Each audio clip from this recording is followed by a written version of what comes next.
জাতীয় নির্বাচনে 150 আসনে হচ্ছে না ইভিএম এর ব্যবহার। আর্থিক সংকটে নতুন মেশিন ক্রয় প্রকল্প স্থগিত। আগেই কেনা ইভিএম এ 70টিতে ভোট সম্ভব, জানালো ইসি। ঐক্যবদ্ধ আন্দোলনেই সরকার পতনের হুঁশিয়ারি বিএনপির। সফলতার পথে দল, দাবি নেতাদের। আরেকটি 111 তৈরির চেষ্টা করছে বিরোধীরা, বলছে আওয়ামী লীগ। রমজানে নিত্যপণ্যের দামে চোখ রাঙানির শঙ্কা। এলসি জটিলতায় 30% দর বাড়ার আভাস ট্যারিফ কমিশনের। আমদানিতে রিজার্ভ থেকে ডলার দিতে মন্ত্রণালয়ের চিঠি। রাজধানীতে বাস চাপায় ছাত্রী নিহতের প্রতিবাদে সহপাঠীদের বিক্ষোভ। ঢাকা থেকে পালানোর সময় গ্রেফতার চালক ও সহকারী, 2 দিনের রিমান্ডে।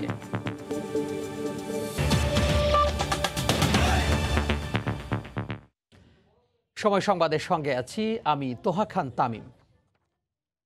দ্বাদশ জাতীয় সংসদ নির্বাচনে 150 আসনে হচ্ছে না ইভিএম এর ব্যবহার। বৈশ্বিক পরিস্থিতি আর আর্থিক সংকট বিবেচনায় 2 লাখ ইভিএম কেনার প্রকল্প আপাতত স্থগিত করা হয়েছে বলে জানিয়েছে নির্বাচন কমিশন। সংবাদ সম্মেলনে ইসি সচিব জানান, আগেই কেনা ইভিএম দিয়ে 50 থেকে 70টি আসনে ভোট গ্রহণ করা যাবে।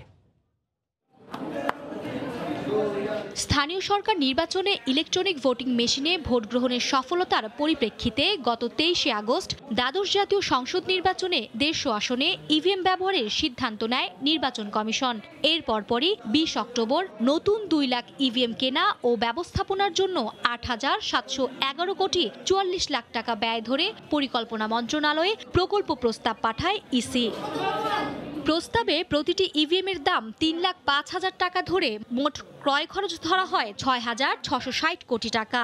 ইভিএম ও সংশ্লিষ্ট যন্ত্রপাতি পরিবহনে 264 কোটি টাকায় 564 ডাবল কেবিন পিকআপ, ইভিএম সংরক্ষণে 370 কোটি টাকায় 10টি গুদাম নির্মাণ ও ইভিএম এ ভোট দেওয়ার বিষয়ে প্রচারণা বাবদ 206 কোটি টাকা ও অন্যান্য খরচ ধরা হয়। ব্যয়বহুল এই প্রকল্প নিয়ে বেশ কয়েক মাস ধরে যাচাই বাছাই করা হয়। সবশেষ সোমবার দুপুরে নির্বাচন কমিশন সচিবালয়ে সংবাদ সম্মেলনে ইসি সচিব জানান, বৈশ্বিক পরিস্থিতি ও আর্থিক সংকট বিবেচনায় 2 লাখ ইভিএম কেনার প্রকল্প আপাতত স্থগিত রাখার সিদ্ধান্ত নিয়েছে পরিকল্পনা কমিশন। এতে আসন্ন জাতীয় সংসদ নির্বাচনে 150 আসনে হচ্ছে না ইভিএম ব্যবহার। নির্বাচন ব্যবস্থায় ইলেকট্রনিক ভোটিং মেশিন ইভিএম এর ব্যবহার বৃদ্ধি ও টেকসই ব্যবস্থাপনা শীর্ষক প্রকল্প প্রস্তাবটি বিস্তারিত পরীক্ষা নিরীক্ষা ও পর্যালোচনা আনতে এবং বর্তমান বৈশ্বিক প্রেক্ষাপটে সরকারের আর্থিক সামর্থ্য বিবেচনায় আপাতত প্রক্রিয়াকরণ না করার সিদ্ধান্ত গৃহীত হয়েছে। আপাতত প্রক্রিয়াকরণ করছেন না, এটা যে না এটা কিন্তু সরকার বলেন নাই। নতুন ইভিএম কেনা স্থগিত হলেও ইসির কাছে থাকা 2008 সালে কেনা 1.5 লাখ ইভিএম দিয়ে আগামী জাতীয় সংসদ নির্বাচনে 50 থেকে 70টি আসনে ভোট নেওয়া হবে বলেও জানান ইসি সচিব। আমাদের হাতে যতগুলো মেশিন আছে তাদের আগেই বলা হয়েছে সেগুলো দিয়ে আমরা ইলেকশনে ব্যবহার করব। সেক্ষেত্রে 50টা হতে পারে, 60টা হতে পারে, 70টা হতে পারে। রোববার নতুন ইভিএম কেনা প্রকল্পের অনুমোদন না দেওয়ার বিষয়টি ইসিকে জানায় পরিকল্পনা কমিশন। জাতীয় নির্বাচনে ইভিএম ব্যবহারের পক্ষে আওয়ামী লীগ সহ 11টি দল মত দিলেও জাতীয় পার্টি, বিএনপি ও সমমনা দলগুলো ইভিএম ব্যবহারের বিরোধিতা করে আসছে। মার্জিয়া মুমু, সময় সংবাদ, ঢাকা। ঐক্যবদ্ধ আন্দোলনে সরকার পতনের হুঁশিয়ারি দিয়ে বিএনপি নেতারা বলছেন, হতাশ হওয়ার কিছু নেই, সফলতার পথেই আছে দল। ক্ষমতাসীনদের বিরুদ্ধে গণতান্ত্রিক কাঠামো ধ্বংসের অভিযোগও তোলেন বিএনপি নেতারা। বিএনপির রাষ্ট্র কাঠামো মেরামতের 27 দফা রূপরেখা নিয়ে ব্যাখ্যা বিশ্লেষণের আয়োজন করে বাংলাদেশ সম্মিলিত পেশাজীবী সমন্বয় পরিষদ। অনুষ্ঠানে অংশ নেন বিএনপি ঘরানার বুদ্ধিজীবী, সাংবাদিক ও পেশাজীবীরা। দলটির 27 দফার ব্যাখ্যা, বিশ্লেষণ এবং পরামর্শ দেন তারা। শান্তিপূর্ণ গণ অভ্যুত্থানের মাধ্যমে এই সরকারের পতন অনিবার্য বলেও মনে করেন বিএনপি নেতারা। 90-এর মতোই বাংলাদেশের শান্তিপূর্ণ আরেকটি গণ অভ্যুত্থান হবে ইনশাআল্লাহ, এবং আজকের এই গণ অভ্যুত্থানের মধ্য দিয়ে বাংলাদেশে গণতন্ত্র পুনরুদ্ধার হবে। প্রধান অতিথির বক্তব্যে বিএনপির মহাসচিব বলেন, চলমান আন্দোলনে হতাশ হওয়ার কিছুই নেই, সাফল্যের পথেই আছেন তারা। জনগণের সামনে এটাকে একটা স্বপ্ন, একটা ড্রিম, এটা একটা ড্রিম ছাড়া কখনো সফল হওয়া যায় না। ইতিমধ্যেই আমাদের জনগণের মধ্যে এটা নিয়ে একটু আলোড়ন সৃষ্টি হয়েছে। সংসদকে একদলীয় ক্লাবে পরিণত করা হয়েছে মন্তব্য করে মির্জা ফখরুল অভিযোগ করেন 15 বছরে গণতান্ত্রিক সকল প্রতিষ্ঠান ধ্বংস করেছে ক্ষমতাসীন দল। আফজার হোসেন, সময় সংবাদ, ঢাকা। আন্দোলনের নামে জামায়াতের পেশি শক্তির উপর ভর করে বিএনপি আরেকটি 1-11 তৈরির চেষ্টা করছে বলে অভিযোগ করেছেন আওয়ামী লীগ নেতারা। তারা বলেন, দেশকে অস্থিতিশীল করতে 2014-15 সালের মতো বিএনপি আবারও সহিংসতার পরিকল্পনা করছে। বিএনপির আন্দোলন রাজনৈতিকভাবে মোকাবিলার হুঁশিয়ারি দিয়েছেন ক্ষমতাসীন দলের নেতারা।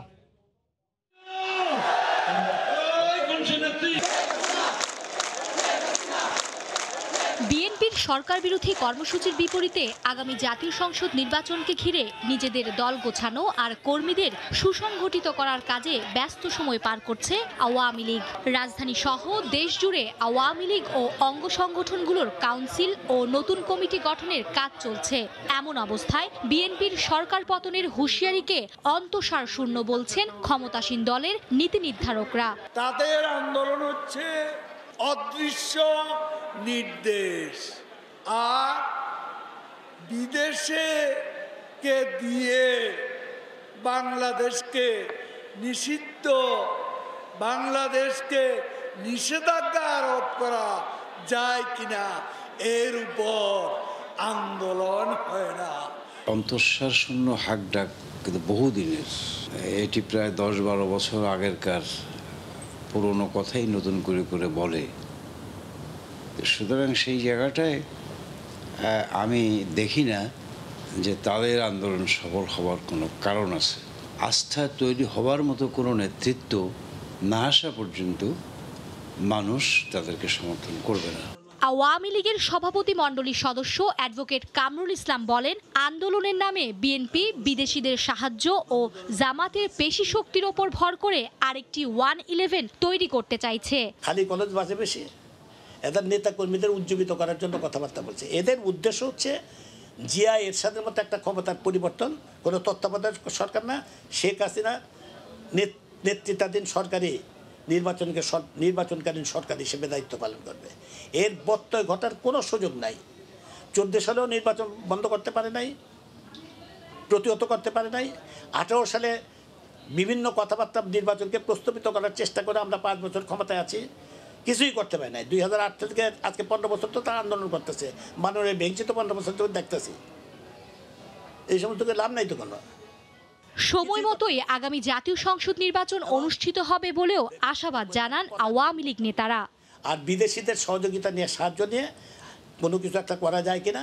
মার্জিয়া মুমু, সময় সংবাদ, ঢাকা। অন্য প্রসঙ্গ, আসন্ন রমজানে নিত্যপণ্যের দামে চোখ রাঙানির শঙ্কা দেখা দিয়েছে। এলসি জটিলতায় পর্যাপ্ত আমদানির অভাবে গতবারের তুলনায় 30% দর বাড়ার আভাস ট্যারিফ কমিশনের। তবে ভোক্তার অধিকার নিয়ে কাজ করা সংগঠন ক্যাবের দাবি, কর্পোরেট প্রতিষ্ঠানের হাতে জিম্মি হয়ে পড়েছে বাজার। এ অবস্থায় ভোক্তাকে স্বস্তি দিতে শুল্ক কমানোর পরামর্শ জাতীয় ভোক্তা অধিকার সংরক্ষণ অধিদপ্তরের। সরকারি তথ্যেই দেখা যাচ্ছে কয়েকদিন ধরে বাজারে বাড়ছে আদা রসুনের দাম, খুচরা মূল্যে ওঠানামায় অস্থির রয়েছে শুকনা মরিচের দামও। এবং আমাদের গোয়েন্দা সংস্থা আসছে রমজানে কেমন থাকবে এসব ভোগ্যপণ্যের বাজার, সেই উত্তর খুঁজতে সোমবার সকালে জাতীয় ভোক্তা অধিকার সংরক্ষণ অধিদপ্তরে ব্যবসায়ীদের সঙ্গে বৈঠকে বসেন সরকারি কর্মকর্তারা। সেখানে বাজার কারসাজির হোতা হিসেবে বড় ব্যবসায়ীদের দায়ী করেন খুচরা ব্যবসায়ীরা। ডলার আসছিল 84 টাকা, তখন একটা মালের দাম আসছিল 190 টাকা, 175 টাকা। ডলার বাড়তি 105 টাকা হয়েছে, 100 টাকা হয়েছে, ওইটার দাম 600 টাকা হয় কিভাবে? আসলে কি এলসি গুলি কি বন্ধ হইতেছে না এর এই মজুদ করিয়া এই জিনিসগুলির দাম নিতে আছে? আমদানিকারকরা জানালেন, এলসি স্বাভাবিক না হলে পণ্যের সরবরাহ আর দরদামে সমস্যা হবে এবার রমজান মাসে। এলসিটা যদি আমরা ঠিক মতো না পাই তাহলে আমার কাছে মনে হইতেছে একটু সমস্যা হইতে পারে। ইম্পোর্টে এখন 100% মার্জিন দিয়ে সবকিছু ইম্পোর্ট করার জন্য বলছে, এটা কিন্তু ঠিক নয়। এ সময় ক্যাবের বক্তব্যে উঠে আসে কিভাবে কর্পোরেট প্রতিষ্ঠানের মুঠোবন্দী হয়ে যাচ্ছে দেশের ভোগ্যপণ্যের বাজার। ইম্পোর্টের বাজারে মনোপলি হওয়ার কারণে পণ্য আটকে রেখে বাজারের অবস্থা বুঝে পণ্য ছাড় করার যে প্রবণতা, এই জায়গাটি আসলে খুব গুরুত্বপূর্ণ হয়ে উঠেছে। এই জায়গাটিকে এখনো যদি ধরতে না পারেন তাহলে এভাবে কর্পোরেট ব্যবসায়ীদের হাতের পুতুল হয়ে যাবে এদেশের বাজার। বৈঠকে ট্যারিফ কমিশন জানায় ডলারের দাম ও আন্তর্জাতিক বাজার পরিস্থিতির কারণেই এবার 30 ভাগ বাড়বে আমদানি করা ভোগ্যপণ্যের দাম। ডলারের যে অ্যাডজাস্টমেন্ট সেটা করার জন্য যেটা ইম্পোর্টেড প্রোডাক্ট সেটার লজিক্যাল গ্রাউন্ড হচ্ছে 30% প্রাইস ইনক্রিজ হবে। ভোক্তার ব্যয়ের বোঝা হালকা করতে ভোগ্যপণ্যের শুল্ক হার কমানোর সুপারিশ এনবিআরে পাঠানোর কথা জানালেন জাতীয় ভোক্তাধিকার সংরক্ষণ অধিদপ্তরের মহাপরিচালক। আজকের মিটিং থেকে একটা রিকমেন্ডেশন যাবে বাণিজ্য মন্ত্রণালয়ে এবং সেখান থেকে হয়তো আমরা এনবিআর এর সাথে এই বিষয়টা আমরা অ্যাড্রেস করতে পারি এবং চাহিদা যোগানের সঠিক হিসাব রেখে বাজার তদারকির উপর গুরুত্ব দেন আলোচকরা। কামরুল হাসান সবুজ, সময় সংবাদ, ঢাকা। রমজানে নিত্যপণ্য আমদানিতে ডলারের সংস্থান করতে বাণিজ্য মন্ত্রণালয় 2 দফা বাংলাদেশ ব্যাংকে চিঠি দিলেও কোনো সাড়া পাওয়া যায়নি। তাই রোববার আবারও 7টি পণ্য আনতে রিজার্ভ থেকে ডলার চেয়ে কেন্দ্রীয় ব্যাংকে চিঠি দিয়েছে মন্ত্রণালয়। তবে চিঠিটি ফরেন রিজার্ভ বিভাগে পৌঁছায়নি জানিয়ে হাতে পেলে ব্যবস্থা নেওয়ার আশ্বাস দেয়া হয়। গত কয়েক মাস ধরেই 9% কাছাকাছি মূল্যস্ফীতি ভোগাচ্ছে দেশের ভোক্তাদের। এর মধ্যে দেখা দিয়েছে রমজানে বাড়তি চাহিদার যোগান দিতে গিয়ে আরেক দফা পণ্যমূল্য বেড়ে যাওয়ার আশঙ্কা। তাই এবার রমজানে বাজারে নিত্যপণ্যের সরবরাহ স্বাভাবিক রাখতে আগে থেকেই তৎপর বাণিজ্য মন্ত্রণালয়। যে সমস্যাগুলো বাজারকে অস্থির করে তুলতে পারে এরই মধ্যে তা চিহ্নিত করা হয়েছে। এ প্রেক্ষিতে ভোজ্য তেল, ছোলা, মসুর ডাল, পেঁয়াজ, চিনি এবং খেজুর আমদানির জন্য বিশেষভাবে ডলার সরবরাহ চেয়ে বাংলাদেশ ব্যাংকে রোববার চিঠি দিয়েছে বাণিজ্য মন্ত্রণালয়। এসব পণ্য আমদানিতে যেন তফসিলি ব্যাংকগুলো উদ্যোগী হয় সেজন্য সহযোগিতা চাওয়া হয়েছে কেন্দ্রীয় ব্যাংকের কাছে। চিঠিতে আরও বলা হয়েছে, এর আগে বাংলাদেশ ব্যাংক থেকে জানানো হয়েছিল জানুয়ারি মাস থেকে ডলার সংকট থাকবে না, কিন্তু বাস্তবে হচ্ছে এখনও ভোগ্যপণ্য আমদানিতে এলসি খোলা সম্ভব হচ্ছে না। এভাবে চললে রমজানে পণ্য সরবরাহে ঘাটতি হতে পারে। তবে চিঠিটি এখনও বাংলাদেশ ব্যাংকের ফরেন রিজার্ভ বিভাগে পৌঁছেনি বলে জানিয়েছেন সংশ্লিষ্ট কর্মকর্তা। চিঠি হাতে পেলে প্রয়োজনীয় ব্যবস্থা নেওয়ার কথা জানানো হয়। এর আগে গেল 14 ডিসেম্বর ও চলতি মাসের প্রথম সপ্তাহেও রমজানে দরকারি নিত্যপণ্য আমদানিতে ডলারের সংস্থান করার জন্য অনুরোধ জানিয়ে বাংলাদেশ ব্যাংকে চিঠি দিয়েছিল বাণিজ্য মন্ত্রণালয়। আহমেদ সালেহিন, সময় সংবাদ, ঢাকা। দেশে নিত্যপণ্যের ঘাটতি মেটাতে ও রমজানে সরবরাহ স্বাভাবিক রাখতে বাণিজ্যিক ব্যাংকগুলোর এলসি সুবিধা বাড়ানোর প্রভাব পড়েছে বন্দরগুলোতে। বেনাপোল বন্দর দিয়ে বেড়েছে আমদানি, পণ্যগুলোর দ্রুত ছাড়পত্র দিচ্ছে কর্তৃপক্ষ। আজিজুল হকের তথ্য ও শাওন হোসেনের ছবিতে রিপোর্ট। রাশিয়া ইউক্রেন যুদ্ধে গোটা বিশ্বজুড়ে চলছে মন্দা। এর প্রভাব পড়েছে বাংলাদেশেও। ডলার সংকটে এলসির অনুমতি কঠোরভাবে নিয়ন্ত্রণ করায় আমদানি পণ্যে স্থবিরতা নেমে আসে। এ অবস্থায় দ্রুত আমদানি পণ্যের ঘাটতি মেটাতে ও রমজানে সরবরাহ স্বাভাবিক রাখতে ব্যাংকগুলো বাড়িয়েছে এলসি সুবিধা। এর প্রভাবে ভারত থেকে আমদানির পরিমাণ বেড়েছে। বেনাপোল স্থলবন্দরে আগে দিনে 50 ট্রাক আসলেও বর্তমানে গড়ে আসছে 100-র মতো। রমজানের পণ্য সরবরাহ যেন স্বাভাবিক থাকে, সরকার আমাদেরকে একটি নির্দেশনা দিয়েছেন। আমরা ব্যবসায়ীদেরকে এলসি ওপেন করার জন্য সর্বোচ্চ সহযোগিতা করছি। যে কোনো ধরনের খাদ্যদ্রব্য আমরা আমদানি করার জন্য এলসি করতে চাইলে আমরা করতে পারছি। আমদানিকৃত খাদ্যদ্রব্যগুলোতে দ্রুত বন্দর থেকে ছাড়পত্র দিচ্ছে কর্তৃপক্ষ। আমদানিকারকরা আবেদন করার সাথে সাথে আমরা এদের দ্রুত রোগ বালাই মুক্ত আছে কিনা পরীক্ষা করে দ্রুত ছাড়পত্রের ব্যবস্থা করব। বন্দর থেকে খাদ্যদ্রব্য যাতে দ্রুত ডেলিভারি যায় সেই লক্ষ্যে আমরা সংশ্লিষ্ট সকলকে নির্দেশ দিয়েছি। ভারত থেকে আমদানিকৃত খাদ্যদ্রব্যের মধ্যে রয়েছে চাল, ডাল, চিনি, গম, ভুট্টা, পেঁয়াজ, রসুন, জিরা, আদা সহ বিভিন্ন ফল। বেনাপোল বন্দর দিয়ে ভারত থেকে 68টি ট্রাকে বিভিন্ন ধরনের খাদ্যদ্রব্য আমদানি হয়েছে। সময় সংবাদ, বেনাপোল। কোভিড-19 মহামারী, যুদ্ধ এবং জলবায়ু পরিবর্তনে ক্ষতিগ্রস্ত বাংলাদেশের মতো উন্নয়নশীল দেশগুলোকে চ্যালেঞ্জ মোকাবিলায় বিশ্বব্যাংক সহ আন্তর্জাতিক সংস্থাগুলোকে সহায়তা জোরদার করার আহ্বান জানিয়েছেন প্রধানমন্ত্রী শেখ হাসিনা। সকালে প্রধানমন্ত্রী কার্যালয়ে সরকার প্রধান শেখ হাসিনার সঙ্গে বিশ্বব্যাংকের ব্যবস্থাপনা পরিচালক অ্যাক্সেল ভ্যান সৌজন্য সাক্ষাৎ করেন।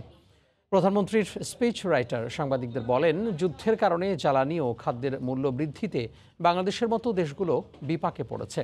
প্রধানমন্ত্রী এই বার্তা বিশ্বব্যাংকের পাশাপাশি অন্য আর্থিক সংস্থাগুলোকেও দিয়েছেন। এ সময় বিশ্বব্যাংক বাংলাদেশকে সহায়তা অব্যাহত রাখবে জানিয়ে অ্যাক্সেল ভ্যান টর্সেনবার্গ বলেন, তার এই সফরের মূল উদ্দেশ্য বাংলাদেশের সঙ্গে অংশীদারিত্বকে আরও শক্তিশালী করা।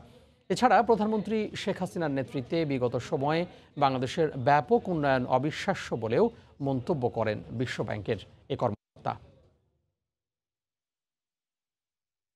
সময় সংবাদে আরও থাকছে, চট্টগ্রাম থেকে অর্ধ কোটি টাকা আত্মসাৎ করে গা ঢাকা। রাজশাহীতে মোটরসাইকেল মামলার নথি দেখে শনাক্ত। পিবিআইয়ের অভিযানে প্রতারক হাসিব গ্রেফতার, ৩৭ লাখ টাকা জব্দ।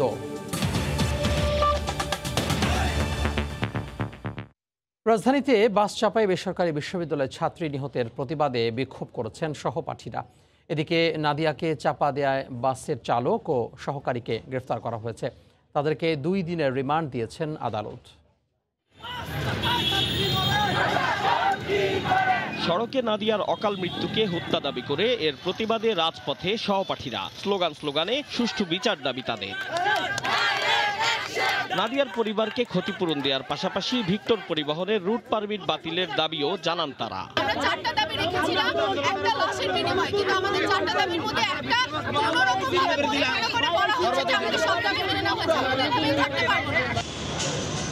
এদিকে নাদিয়াকে চাপা দিয়ে পালালেও সোমবার সকালে মিরপুরের প্রিয়াঙ্কা হাউজিং এলাকায় অভিযান চালিয়ে গ্রেফতার করা হয় ভিক্টর পরিবহনের ঘাতক চালক ও সহকারীকে। তাদের ঢাকা ছাড়ার পরিকল্পনা ছিল বলেও জানায় পুলিশ।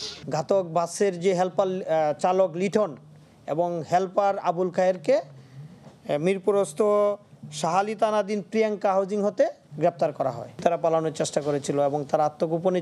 বঙ্গবন্ধু হত্যার নেপথ্যের কারিগরদের খুঁজে বের করতে তদন্ত কমিশন কেন নয় জানতে চেয়ে 4 সপ্তাহের রুল জারি করেছেন হাইকোর্ট। সকালে বিচারপতি একেএম কামরুল কাদের ও বিচারপতি মোহাম্মদ আলী হোসেনের বেঞ্চ এ রুল জারি করেন। এ সময় বঙ্গবন্ধু হত্যার পেছনের কারিগরদের খুঁজে বের করতে কমিশন গঠনে সরকারের নিষ্ক্রিয়তা কেন অবৈধ ঘোষণা করা হবে না তা জানতে চেয়েও রুল জারি করা হয়। রিটকারীর আইনজীবীর প্রশ্ন, মহাত্মা গান্ধী এবং কেনেডি হত্যার পেছনে কারা ছিল তা জানতে ওই দেশগুলোতে কমিশন হলেও এদেশে কেন হয়নি। এ বিষয়ে 4 সপ্তাহের মধ্যে আইন মন্ত্রণালয়ের সচিব, মন্ত্রিপরিষদ সচিব এবং স্বরাষ্ট্র সচিবকে জবাব দিতে বলেছেন হাইকোর্ট।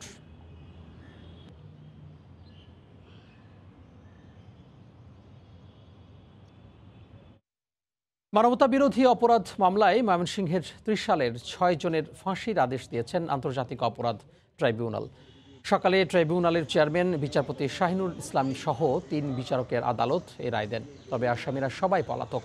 তাদের বিরুদ্ধে অপহরণ, নির্যাতন, হত্যাসহ মানবতাবিরোধী অপরাধের 6টি অভিযোগই প্রমাণিত হয়েছে বলে জানান আইনজীবী।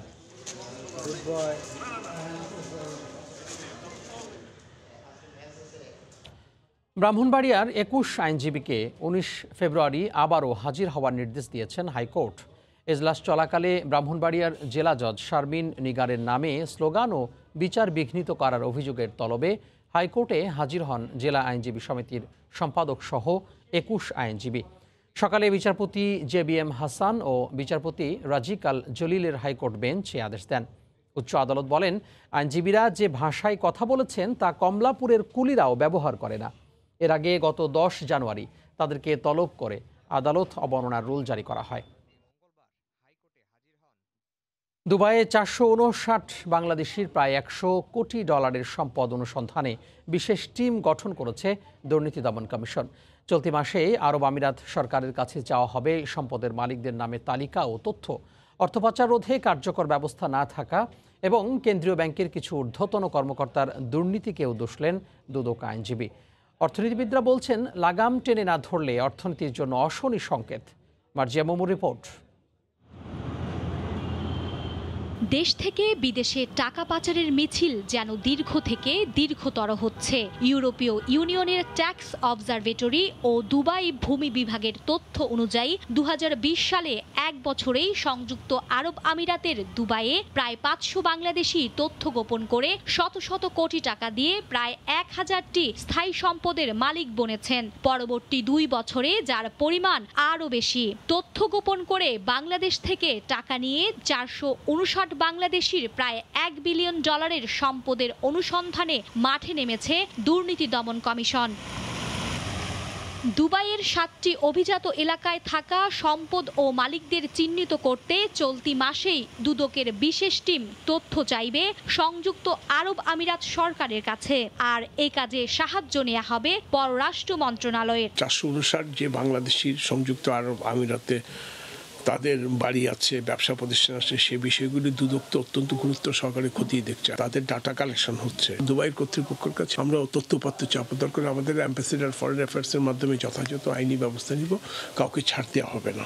এত বিপুল পরিমাণ টাকা পাচারের জন্য কার্যকর প্রতিরোধ ব্যবস্থা না থাকা এবং কেন্দ্রীয় ব্যাংকের কতিপয় ঊর্ধ্বতন কর্মকর্তার দুর্নীতিকে দায়ী করছেন দুদক আইনজীবী। প্রতিরোধের ব্যবস্থাটা আমাদের দেশে খুবই দুর্বল। বুঝতে হবে শর্টসের মধ্যে ভূত আছে। সেন্ট্রাল ব্যাংকে এই ধরনের সমস্যা আছে। ঊর্ধ্বতন কর্মকর্তারা একেবারে ডিরেক্টলি ইনভলভ হয়ে যাচ্ছে একেবারে দুর্নীতির সঙ্গে। অর্থনীতিবিদরা বলছেন বিভিন্ন উপায়ে দেশ থেকে টাকা পাচার করেই এসব সম্পদের মালিক হয়েছেন সংশ্লিষ্টরা। এইভাবে অর্থ পাচার করাটা দেশের অর্থনীতির জন্য অত্যন্ত ক্ষতিকর। দৃষ্টান্তমূলক শাস্তির ব্যবস্থা যদি করা যায় তাহলে সেই ক্ষেত্রে কিন্তু যারা ইতিমধ্যে পাচারের প্রক্রিয়ার মধ্যে আছেন তারা হয়তো ভবিষ্যতে টাকাটা পাচার করবেন না। গত 15ই জানুয়ারি দুবাইয়ে 459 বাংলাদেশির শত কোটি টাকার সম্পদ অনুসন্ধান করতে Dudok, Bangladesh financial intelligence unit, CID ও এনবিআরকে নির্দেশ দেন হাইকোর্ট। সেই সঙ্গে অনুসন্ধান কার্যক্রমের অগ্রগতি জানিয়ে 30 দিনের মধ্যে প্রতিবেদন চেয়েছেন দেশের উচ্চ আদালত। মার্জিয়া মুমু, সময় সংবাদ, ঢাকা। প্রধানমন্ত্রী শেখ হাসিনার স্মার্ট বাংলাদেশ করার কাজ ডিএনসিসি থেকেই তা শুরু করতে চান মেয়র আতিকুল ইসলাম। এই জন্য প্রবাসীদের ঢাকার উন্নয়নে কাজ করার আহ্বান জানিয়েছেন তিনি। যুক্তরাষ্ট্রের মায়ামিতে বাংলাদেশ কনসুলেট অফিসে আয়োজনে প্রবাসীদের সঙ্গে মতবিনিময় অনুষ্ঠানে তিনি একথা বলেন। যুক্তরাষ্ট্রের ফ্লোরিডা থেকে রাশেদ লিবনের রিপোর্ট।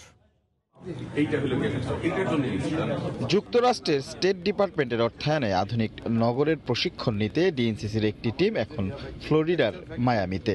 মেয়রের নেতৃত্বে বর্জ্য ব্যবস্থাপনা, মশক নিধন, ট্যাক্স আদায় সহ আধুনিক নগর গড়ায় বেশ কিছু বিষয়ে প্রশিক্ষণ নিচ্ছে উত্তর সিটি কর্পোরেশনের কর্মকর্তা আর কয়েকজন কাউন্সিলর। এরই ফাঁকে রোববার ছুটির দিনে মায়ামি ও এর আশেপাশে বসবাসরত প্রবাসীদের সঙ্গে মতবিনিময়ের আয়োজন করে বাংলাদেশ কনসুলেট অফিস। এই আয়োজনে স্থানীয় রাজনৈতিক ব্যক্তিবর্গ ছাড়াও ছিলেন মায়ামি বিশ্ববিদ্যালয়ে বাংলাদেশি শিক্ষার্থী আর শিক্ষকরা।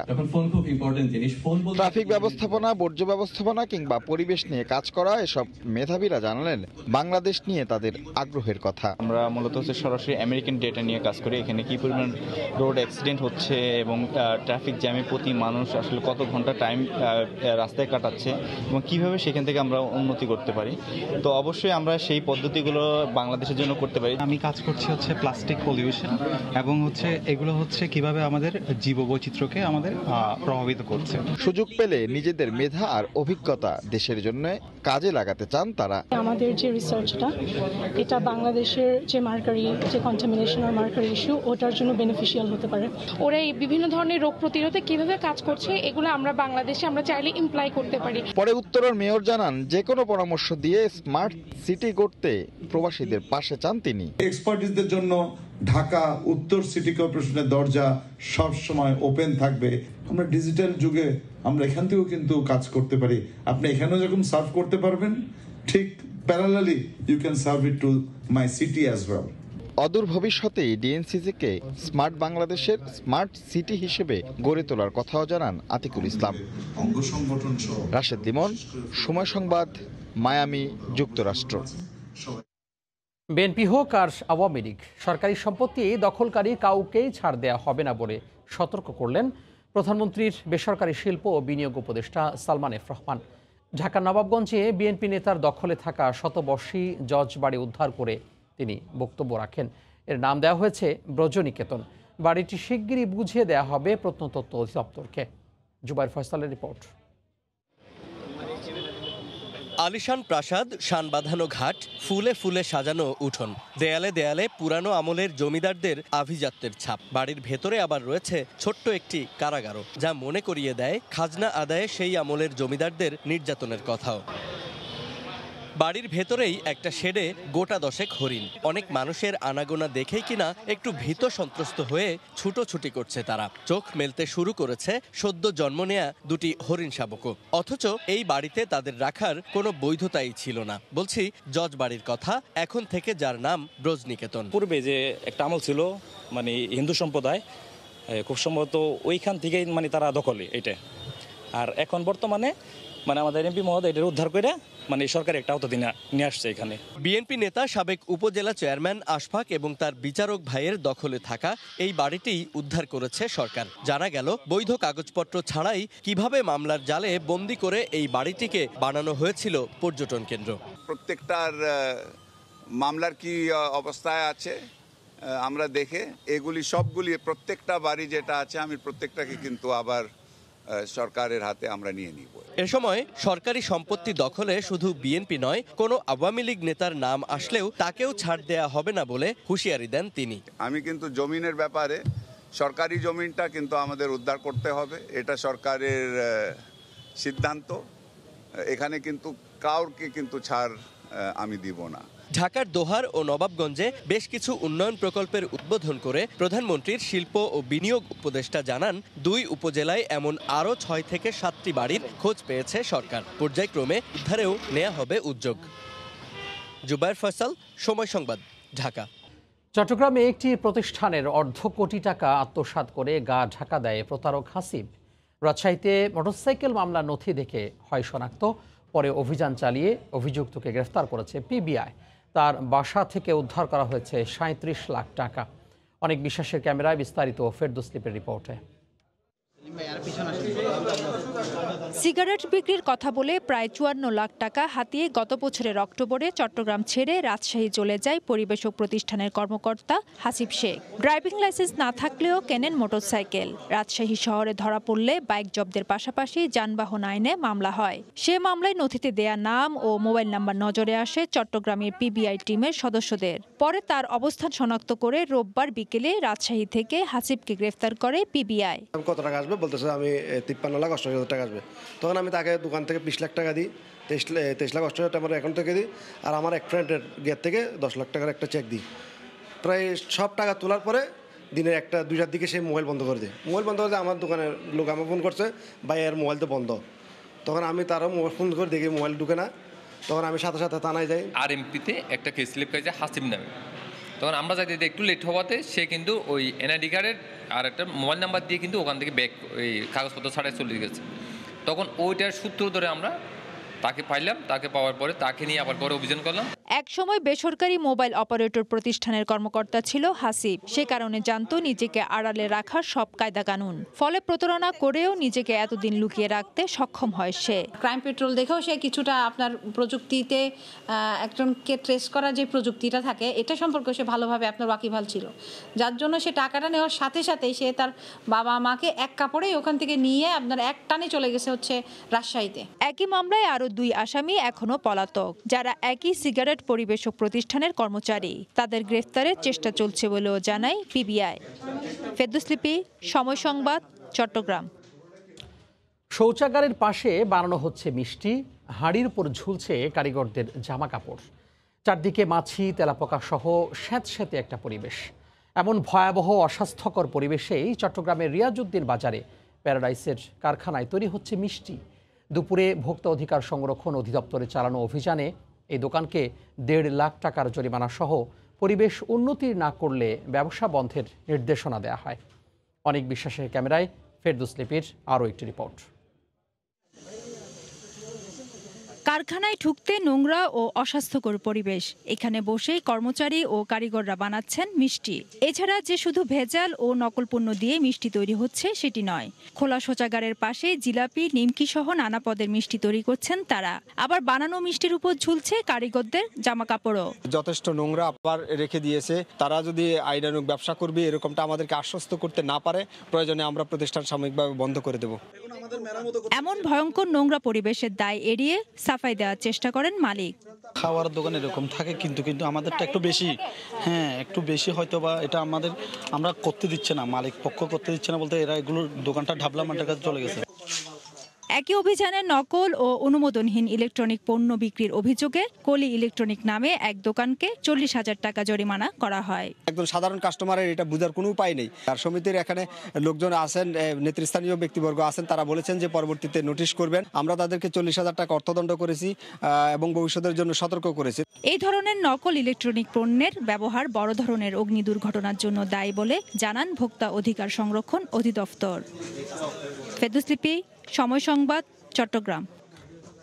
বরিশালে বিভিন্ন শিক্ষা প্রতিষ্ঠানের নামের শেষে ক্রাশ অ্যান্ড কনফেশন যুক্ত করে ফেসবুকে পেজ খুলে মেয়েদের হয়রানির অভিযোগ উঠেছে।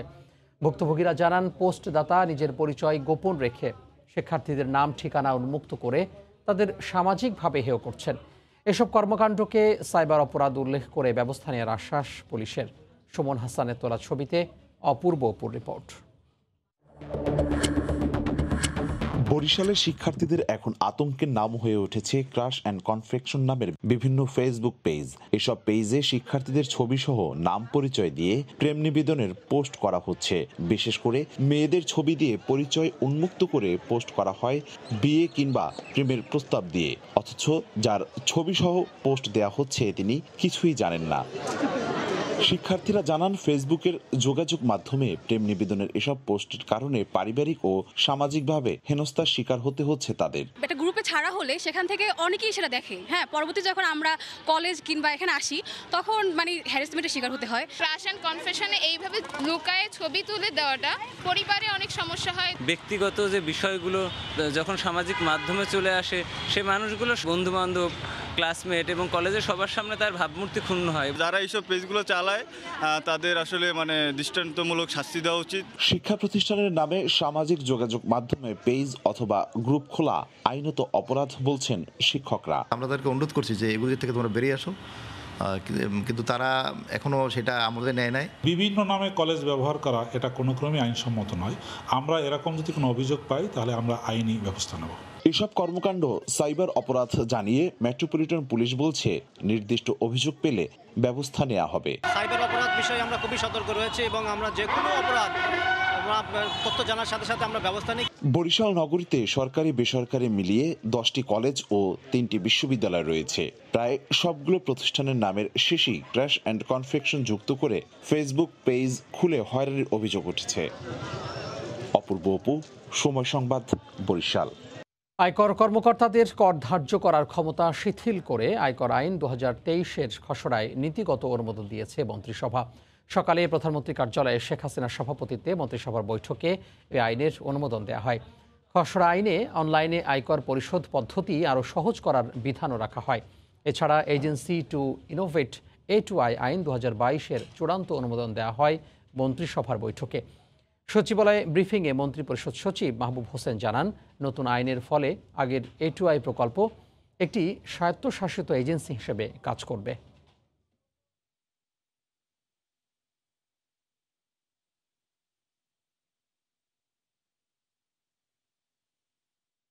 আমাদের জাতীয় রাজস্ব বোর্ড বা অভ্যন্তরীণ সম্পদ বিভাগ থেকে এই আইনের খসড়াটি তৈরি করা হয়েছে। এই আইনটি আমাদের এখানে আজকে নীতিগত অনুমোদনের জন্য উপস্থাপন করা হয়েছিল। মন্ত্রিসভা পর্যালোচনা করে এটি নীতিগত অনুমোদন করেছেন। যারা ট্যাক্স কর্মকর্তা ছিলেন তাদের ডিসক্রিপশনের পাওয়ার যেটা ছিল সেটাকে সীমিত করা হয়েছে। আগে যেটা অবাধ ছিল সেটা সীমিত করা হয়েছে। এমনকি আমাদের যাতে ব্যবসা বাণিজ্য, বিশেষ করে রিটার্ন দাখিলের যে পদ্ধতি বা যেসব কাগজপত্র দরকার হবে বিশেষ করে ব্যবসায়ীদের ক্ষেত্রে সেগুলোকে সহজতর করা হয়েছে। বাংলাদেশে নিযুক্ত চীনের রাষ্ট্রদূত ইয়াও ওয়েন বলেছেন, রূপপুরের পণ্যবাহী রাশিয়ার জাহাজের ওপর নিষেধাজ্ঞা আন্তর্জাতিক নয়, শুধু যুক্তরাষ্ট্রের। এমন নিষেধাজ্ঞার সমালোচনার পাশাপাশি কোনো দেশকে উদ্দেশ্য করে আন্তর্জাতিক জোটে যুক্ত হওয়ার বিষয়ে সতর্ক থাকার পরামর্শ এই কূটনীতিকের। এদিকে রাশিয়াকে নিষেধাজ্ঞাবিহীন জাহাজ পাঠানোর আহ্বান জানিয়েছেন পররাষ্ট্রমন্ত্রী। মিয়ানমার সীমান্তের পরিস্থিতি ভালো নয় বলেও জানান তিনি। আন্তর্জাতিক সামুদ্রিক সংস্থা IOM এর তথ্য বলছে, রূপপুর পারমাণবিক বিদ্যুৎ কেন্দ্রের পণ্যবাহী মার্কিন নিষেধাজ্ঞার আওতায় থাকা রাশিয়ান জাহাজ স্পার্টা 3-এর যাত্রাপথ এখন চীনের সাংহাই বন্দর। মোংলা বা ভারতের হলদিয়া বন্দরে পণ্য খালাসে ব্যর্থ হয়ে জাহাজটি সাংহাইয়ে ভিড়তে পারবে কিনা এমন প্রশ্ন ছিল ঢাকায় নিযুক্ত চীনের রাষ্ট্রদূতের কাছে। সরাসরি উত্তর না দিলেও এই কূটনীতিক জানান, রুশ জাহাজের উপর এই নিষেধাজ্ঞা মার্কিন যুক্তরাষ্ট্রের আন্তর্জাতিক নয়।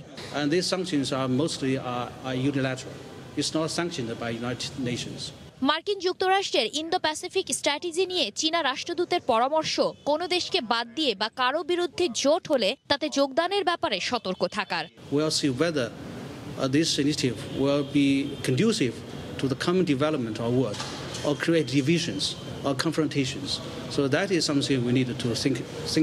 এদিকে পররাষ্ট্রমন্ত্রী জানান, রুশ জাহাজের অবস্থান সম্পর্কে অবহিত নয় ঢাকা। তবে রূপপুরের পণ্য নিষেধাজ্ঞাবিহীন জাহাজে পাঠানোর আহ্বান জানানো হয়েছে রাশিয়াকে। আর এক প্রশ্নের জবাবে মিয়ানমার সীমান্তের পরিস্থিতি ভালো নয় উল্লেখ করে মন্ত্রী বলেন, আতঙ্কে কিছু মানুষ ঢুকে পড়েছে। রাশিয়ান জাহাজ, আমরা এই সম্পর্কে কিছুই জানি না। আমরা শুধু জানি যে যেহেতু এটা স্যাংশন জাহাজ, সেই জন্য আমরা আমাদের পোর্টে অ্যালাউ করিনি। তবু আমরা আমাদের জেনারেল প্রিন্সিপাল যে আমরা নতুন কাউকে নিব। আর ওরা ওই যে জিরো লাইনে যে মারামারি চলতেছে দুইটা দলের মধ্যে, দুটেই মায়ানমারের, তার ফলে ভয় কিছু আতঙ্কে এদিকে এদিকে ছুটাছুটি করছে। হ্যাঁ, এবং situation is not very good. Myanmar থেকে আর কাউকে প্রবেশ করতে দেওয়া হবে না বলেও সাফ জানান পররাষ্ট্রমন্ত্রী। শাতিলা শারমিন, সময় সংবাদ, ঢাকা। মংলা বন্দরে পানামা পতাকাবাহী জাহাজ এমভি চিশিয়াসান থেকে দ্বিতীয় দিনের মতো বঙ্গবন্ধু রেল সেতুর জাপানি সরঞ্জাম খালাস চলছে। মঙ্গলবার খালাসের পর শুল্ক প্রক্রিয়া শেষে নদীপথে এসব সিরাজগঞ্জের প্রকল্প এলাকায় পৌঁছাতে সময় লাগবে 10 দিন। এদিকে বন্দর কর্তৃপক্ষ বলছে, বিভিন্ন মেগা প্রকল্পের জাহাজ মংলায় ভেড়া সক্ষমতা বৃদ্ধিরই প্রমাণ। মংলা থেকে নিয়ামুল হোসেন কোচির ছবিতে আব্দুল্লাহ আল মামুন রুবেলের রিপোর্ট। জাহাজ থেকে দ্বিতীয় দিনের মতো সোমবার বঙ্গবন্ধু রেল সেতুর স্টিল পাইপগুলো পাশের ছোট বার্জে নামানোর কাজে ব্যস্ত শ্রমিকরা। গত 13 জানুয়ারি ভিয়েতনামের ফুমে বন্দর থেকে জাপানি পণ্য নিয়ে ছেড়ে আসে জাহাজ এমভি চিশিয়াসান। রোববার বন্দর জেটিতে পৌঁছানোর পর বিকেল থেকে শুরু হয় সরঞ্জাম খালাস। পানামা পতাকাবাহী জাহাজটিতে রয়েছে ৩৩৫২ মেট্রিক টন স্টিলের পাইপ, যা যমুনা নদীতে নির্মীয়মান বঙ্গবন্ধু রেল সেতুর পাইলিংয়ে ব্যবহার করা হবে। 3 দিনে খালাসের পর শুল্ক প্রক্রিয়া শেষে নদীপথে সিরাজগঞ্জের প্রকল্প এলাকায় এসব সামগ্রী পৌঁছাতে 10 দিন সময় লাগবে। জাহাজ ওরা ঢুকায় দেয় প্রায়োরিটি বেসিস, কোনো ওয়েটিং নাই। প্রত্যেকটা জাহাজ ম্যাক্সিমাম 3 থেকে 4। We are actually working with 2 mega project. This is one, আর আরেকটা জাহাজ আসবে 26 তারিখ। এদিকে বন্দর কর্তৃপক্ষ বলছে, সব মেগা প্রকল্পের জাহাজ মোংলায় ভেড়া সক্ষমতা বৃদ্ধিরই প্রমাণ। মোংলা বন্দরের সক্ষমতা আগের চেয়ে বহুগুণে বৃদ্ধি পেয়েছে এবং মোংলা বন্দরে যে ধরনের সুবিধাদি প্রদান করা হচ্ছে তাতে ব্যবসায়ীরা মোংলা বন্দর ব্যবহারে অত্যন্ত আগ্রহী উঠছে। আর এটাই তার প্রমাণ, ঘন ঘন প্রকল্প সংশ্লিষ্ট জাহাজ মোংলা বন্দরে আগমন করার। চলতি মাসে এখন পর্যন্ত মেগা প্রকল্প, মেট্রো রেল, রূপপুর পারমাণবিক বিদ্যুৎ কেন্দ্র ও বঙ্গবন্ধু রেল সেতুর সরঞ্জাম নিয়ে 9টি জাহাজ এসেছে মোংলা বন্দরে। এ মাসে আরও 2টি জাহাজ নোঙর করার কথা রয়েছে। আব্দুল্লাহ আল মামুন রুবেল, সময় সংবাদ, মোংলা। খাদ্যপণ্যের যোগান নিশ্চিত করতে মূল কারিগর যারা, তারা কি পাচ্ছেন ন্যায্য মূল্য?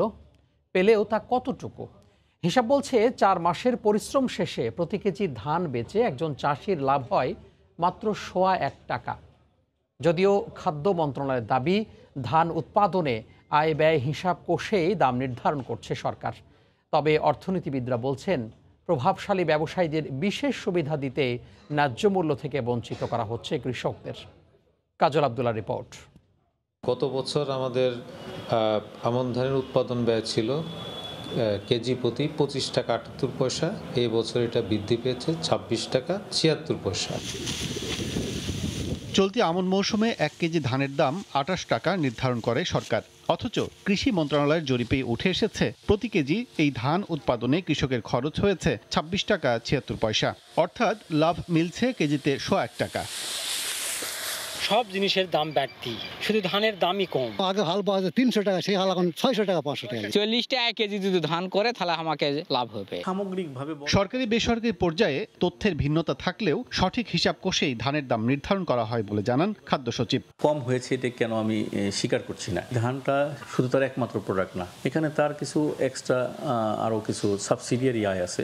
যেমন একটা উদাহরণ বলা যেতে পারে যে তার কৃষকের জমি ধানের পরে খড়ও বিক্রি করে সে। আমাদের যে খাদ্য পরিধারণ কমিটি আছে, এটা তো আসলে একটা ক্যাবিনেটের একটি বড় কমিটি। মাননীয় মন্ত্রীরা আছেন, 9 জন মাননীয় মন্ত্রী আছেন, সচিবরা আছেন, তারা পর্যালোচনা করেছেন। কৃষি সম্প্রসারণ অধিদপ্তরের তথ্য অনুযায়ী চলতি অর্থ বছরে প্রতি বিঘায় আমন ধান হয়েছে 580 কেজি বা 14.5 মণ। সে হিসেবে প্রতি বিঘা ধান আবাদ করে চাষির লাভের ঘরে পড়েছে 719 টাকা মাসের হিসেবে, যা দাঁড়ায় 180 টাকা। সার, বীজ, জ্বালানি তেল সহ সব কৃষি উপকরণের দাম যখন ঊর্ধ্বমুখী, তখন ধানের এমন দাম নির্ধারণকে অযৌক্তিক বলছেন অর্থনীতিবিদরা। সরকারের ভিতরে অনেক ব্যবসায়ী আছে, তারাও তাদের ফয়দা লুটার জন্য তারাও আপনার উৎপাদে থাকে, যার জন্য সেখানে কৃষকই বঞ্চিত হচ্ছে। সরকারের থেকে কিছু বেশি টাকা দিয়ে কৃষকের কাছে কিনে আলটিমেটলি তারা আরও বেশি দামে কিন্তু আপনার ভোক্তাদের কাছে বিক্রি করতেছে। বারবার ন্যায্য মূল্য না পেলে ধান চাষে কৃষকরা আগ্রহ হারাবে বলে আশঙ্কা কৃষি সংশ্লিষ্টদের। কাজল আব্দুল্লাহ, সময় সংবাদ, ঢাকা। খেলার খবর, বিপিএল 2 ম্যাচ পর জয়ের দেখা পেল রংপুর রাইডার্স। মিরপুরে চট্টগ্রাম চ্যালেঞ্জার্সকে 55 রানে হারিয়েছে নুরুল হাসান সোহানের দল। অপরাজিত 75 রানের ইনিংস খেলে ম্যাচ সেরা হয়েছেন শোয়েব মালিক। টস জিতে ফিল্ডিংয়ের সিদ্ধান্ত নেয় চট্টগ্রাম। অধিনায়ক শুভগতর দারুণ বোলিংয়ে শুরুটা ভালো করতে পারেনি রংপুর। 26 রানে হারায় 2 উইকেট। পাওয়ার প্লে থেকে আসে মাত্র 36 রান। নাইম শেখও ইনিংস বড় করতে পারেননি। তবে চতুর্থ উইকেট শোয়েব মালিক ও ওমর জাই বদলে দেন ম্যাচের চিত্র। আগ্রাসী খেলে রান তুলতে থাকেন এই 2 ব্যাটার। চলতি আসরে দ্বিতীয় 50 তুলে নেন শোয়েব মালিক। 42 রান করে ফিরে যান ওমর জাই। শেষ 4 ওভারে 45 রান তোলে রংপুর। শোয়েব মালিকের ব্যাট থেকে আসে 75 রান। জবাবে রাকিবুলের তোপে দলীয় 11 রানে 3 উইকেট হারিয়ে ম্যাচ থেকে ছিটকে যায় চট্টগ্রাম। জিয়া, রাসুরি, শুভগতরা চেষ্টা করলেও তা যথেষ্ট ছিল না। চোটের কারণে ব্যাট করতে পারেননি আফিফ হোসেন। শুভগত ইনিংস সর্বোচ্চ 52 রান করেন। 124 রানে থামে চট্টগ্রাম। বড় জয়ে প্লে অফের রেসে ফিরল রংপুর।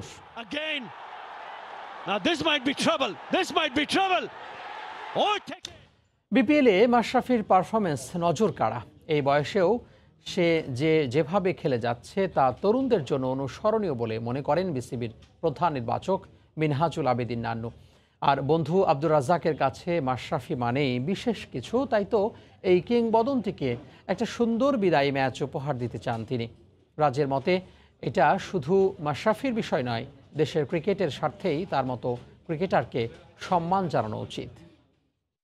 লিজেন্ড ক্রিকেটার অলওয়েজ তো লিজেন্ডের মতোই চলে। তো সুতরাং মাঠের প্রতিটা স্টেপই ইয়াং যারা আছে এদের কিন্তু একটা শিকারও আছে যে কেমনে এই বয়সে এসে পারফর্ম করতে হয়, নিজের ফিটনেসটা ধরে রাখতে হয়। অনেক কিছু শিকার আছে ইয়াং প্লেয়ারদের জন্য, এটা অবশ্যই ইন্সপায়ার। আমরা চাই যে এরকম যারা প্লেয়ার আছে আমাদের, তারা মাঠের থেকেই যাতে যাদের শেষ করার সময় হয়েছে তারা যেন মাঠের থেকে শেষ করতে পারে। শুধু মাশরাফির ক্ষেত্রে, সবার ক্ষেত্রেই আসলে তাই হলে ভালো। আমি এটা বলবো না যে একজন কারোর জন্য হবে আর বাকিটা আমি জানি না, না, সবার জন্য হলেই ভালো, জিনিসটা ভালো লাগে। এ পর্যায়ে শীর্ষ সংবাদগুলো জানিয়ে দিব আরও একবার। জাতীয় নির্বাচনে 150 আসনে হচ্ছে না ইভিএম এর ব্যবহার। আর্থিক সংকটে নতুন মেশিন ক্রয় প্রকল্প স্থগিত। আগেই কেনা ইভিএম এ 70টিতে ভোট সম্ভব, জানালো ইসি। রমজানে নিত্যপণ্যের দামে চোখ রাঙানির শঙ্কা। এলসি জটিলতায় 30% দর বাড়ার আভাস ট্যারিফ কমিশনের। আমদানিতে রিজার্ভ থেকে ডলার দিতে মন্ত্রণালয়ে চিঠি। এবং রাজধানীতে বাস চাপায় ছাত্রী নিহতের প্রতিবাদে সহপাঠীদের বিক্ষোভ। ঢাকা থেকে পালানোর সময় গ্রেফতার চালক ও সহকারী, 2 দিনের রিমান্ডে। এই ছিল সময় সংবাদে। সঙ্গে থাকুন সময়।